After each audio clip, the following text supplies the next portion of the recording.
Making sense in counseling. Many clients seek counseling because they feel confused or overwhelmed by life's challenges. Making sense is the process of understanding and finding meaning in one's thoughts, emotions, behaviors, and life experiences. It is a fundamental goal in many therapeutic approaches, helping clients gain clarity, self-awareness, and insight into their struggles. Helping clients make sense of their experiences is a crucial role for counselors. In this video, we'll discover different strategies for assisting clients in understanding their situations. How making sense works in counseling. Exploring the client's perspective, asking the client to explain their own understanding of the problem. Identifying underlying patterns, analyzing the client's experiences to identify recurring themes or patterns. Offering theoretical frameworks, introducing external theories or models to provide a new perspective.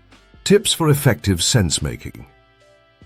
Avoid imposing your own views. Respect the client's unique perspective.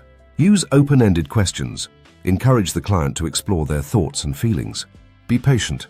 Allow the client time to process information and develop their own understanding. Always remember, helping clients make sense of their experiences is a powerful way to empower them and facilitate healing. By using various strategies and approaching the process with empathy and understanding, counselors can support clients in gaining clarity and finding meaning in their lives.